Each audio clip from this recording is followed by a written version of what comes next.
the pollution is directly related to the brain function, and the brain degeneration as well. Pollution also can cause a variety of infections, particularly the viral infections, which can also affect the brain in many ways, in terms of brain health, mental health.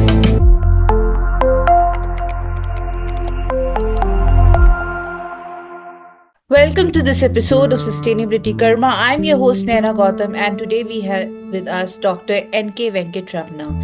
He is the chairman founder of Brain Super Speciality Hospital, Bengaluru. He's the leading neurosurgeon in India. He has also written a book, The Secret of Brain Wellness, Way Forward to a Healthy Life. Welcome, Dr. N K Venkataramana. Thank you, Naina. What comes to your mind when I say hottest days? Heat stroke. Coldest days. Brain problems related to the winter, it could be aggravation of any of the neurological conditions. So how is Brain Super Speciality Hospital Bengaluru dealing in terms of keeping up with newer risk factors like climate change? Fundamentally, we are trying to create awareness, both about the pollution in general and the hygiene particularly. So this can have a tremendous impact both on the body, immunity, infections, brain health, and overall, productivity and man hours and ability of an individual. So in general, this needs to improve tremendously in our country, and we are trying to educate them, through the, we have a magazine called Brain Voice. So several articles emphasizing the fact that, the various factors that influence the brain and the mind health and how it can impact the life and then society at large. So are strokes increasing due to climate change? How does one protect oneself from heat-related strokes? The heat stroke is referred to a condition where when the environmental temperatures go very high, particularly in the peak summer in our country in certain areas, and there will be very high fever. We call it as hyperpyrexia, following by the patient will be dehydrated, he'll become unconscious, he'll have convulsions, and can be having paralysis. Some of the situations it can be fatal as well. So this is something which need to be protected. They need to be aware of. The people who are working particularly in the hot sun, the labor workers, and the people who are exposed to high temperatures in the factories and in areas. They need to be aware of such situations in summer, and they need to constantly avoid such situations. And by preventing, by drinking a lot of water, protecting from the heat, and avoiding the temperatures if possible, and improving the working conditions so that they can. Similarly, the people who live in the huts and places where there is no air conditioning need to be very careful in midday temperatures to avoid exposure and hydrate well by drinking a lot of liquids, and they can avoid this complication. Whereas the regular brain strokes, what we call as paralysis, can happen in winter for many reasons. When the temperature is very cold, there can be certain physiological alterations in the blood vessels as well as in the blood. The blood can become thick, and people do not drink enough water during winter because it's quite cold. So that can also lead to an increased viscosity or thickness of the blood, and that can result in stroke. In addition, the blood pressures are known to increase during winter because of the cold weather. Body can have shivering. So people also skip medications, quite often because all these things happen, and that's the time people travel a lot. So there's another problem where the medications become irregular, all the routine will get disturbed. And so that's some of the reasons why these things are very common in winter. But one need to be very careful. So both the brain hemorrhage as well as the brain stroke, we call it brain attack, is quite common in winter seasons. Sustainable Development Goal 3 focuses on mental health. How does climate change impact brain health? Brain health is now more and more we are realizing that is related to the environmental pollution. And a lot of the radiation that's happening because of the ozone layer is missing in the world. and exposure to abnormal weather conditions, sudden changes in the weather, unexpected, natural calamities. All these things are contributing to the both mental health as well as to the brain health in general. The brain and mind cannot be separated. One influences the other. The mind, if there is a disturbance, it will change the structure of the brain and the execution of the brain. Similarly, brain can influence the mind in doing certain things. So, in addition, there is an inherent stress in all these situations. Whenever there is a increased pollution, sudden calamity, weather change, people have to migrate, shift. All these things can cause tremendous inherent stress internally. This also will contribute to the problems. Apart from all that, now there is enough evidence to say that the pollution is directly related to the brain function, and the brain degeneration as well. More and more reports are coming that the toxins apart from the food ingestion, the toxins available in the air and the pollution also can increase the diseases like Alzheimer's, particularly dementias, and the Parkinson's disease. So it is important that we keep our natural environment very clean and hygienic, as well as our surroundings in a better fashion. So it's very important so that it can help in a good health. In general, pollution also can cause a variety of infections, particularly the viral infections, which can also affect the brain in many ways, in terms of brain health, mental health. These viral infections can be, various ranges, starting from simple cold to serious infection of the brain. We call it as encephalitis, and they can always leave certain amount of damage in the brain. This is called post-encephalitic sequelae. So these sequelae can be permanent. There are many of the viruses. They produce scars in the brain, damage in the brain, the structural damage in terms of neurons can get damaged, the connectivity can get damaged. They can all lead to a little long-term complications, may not be immediately, but over a period of time, in terms of memory disturbances, learning disturbances, epilepsy, progressive degeneration of the brain conditions, mental capabilities, behavioral abnormalities. All these are becoming well known now. So it is important that we need to educate people, to avoid. It is not only the individual responsibility, it is a collective responsibility of the society. And it also depends on the type of pollution, what our degree of inhalation, and the tolerance of an individual and sensitivity of individual persons, and the kind of infections we acquire during this. So these things actually has to be educated. In a way, during COVID time, many of these people got better with the respiratory illnesses by wearing masks. So probably, in highly polluted areas, it is better to wear the mask to avoid the degree of exposure to certain extent. May not be total. If we talk specifically about air pollution, it's a trending topic mostly.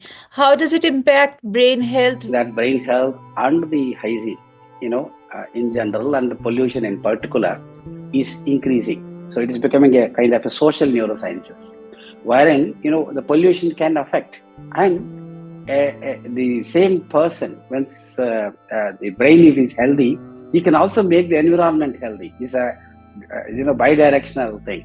We need to be constantly aware, put effort to see that your own surroundings and the environment is very healthy. And unfortunately, in India, our tradition is that we take bath twice a day, but we don't keep our surroundings clean. The people clean the entire house and just throw it outside the compound. So they think road is and the neighbor is not, important. So that's the kind of a thing. Just their house has to be clean, but outside anything can happen. And our the pollution system, pollution norms, quality of the air, food, water, as well as the drainage systems. A lot of open systems are there. Everything is exposed to the environment. So children, adults, everybody is getting exposed. So we are taking advantage of saying that it is causing immunity to Indians. I mean, it's a subtle benefit, but in the larger perspective, and is causing a longer and permanent and more serious damage which we are not recognizing at the moment. Which segment of population is most impacted by pollution? Everybody, more so in the people who are living in slums, because they have the toilets, they have the open drains, contaminated water, unhygienic food. They sleep there only. Everything is exposed. Their exposure is more, whereas everyone is exposed in reality. There's no one is exceptional in this country, and certain cities, particularly, they're highly polluted. Air pollution norms gone beyond the levels where nothing can be done. So, and the situation is such that we can't move out as well. So it's important that we put norms, and everyone is aware of that. Everyone can contribute their bit, and overall, collectively it can improve the situation better. The same thing continues. It is going to spread across the country, and the whole country is going to get affected. But we lack sensitivity. Apart from that, the government cannot do everything. As an individual, everyone must take the responsibility towards this. They should be aware of, they should be sensitive, they should ensure that they don't contribute to it, and they also ensure that their neighbors or friends don't contribute to it, so that collectively it can become a big movement, and we can at least go towards that over the period of years. If you neglect like this, there is no way we can improve by any means. I feel very serious threat to all this mental health going forward because of this pollution. Apart from that, there is environmental change that is happening. The ozone layer is disappearing. We are getting exposed to all kinds of ionizing radiations, and as you see that number of cancers are increasing, so many factors are improving, and also so much of electromagnetic waves in the system because of the cell phones, technology, noise, everything, all kinds of pollutions we are hearing. So the noise pollution can affect our hearing sensitivity. Hearing nerves can get affected, vision can get affected, cataracts are known to increase. So many things are happening, but we are very insensitive and continues to contribute to the problem. How helpful is music therapy in brain wellness?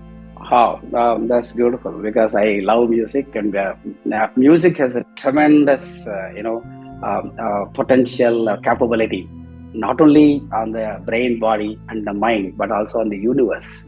You would have heard of stories where people have quelled the fires, created rains, a lot of things, moved the objects by the effect and energy of the music itself. And music has a tremendous calming effect on the brain. We call it as a lack of least resistance pathway. Anything we want to do, there is a resistance and a conflict in the mind. Whereas the music is one thing where there is no such conflict, okay, and there is no resistance offered to the mind. So the mind simply relaxes, and that is where we can touch your own core, and you can be in touch with your own real self.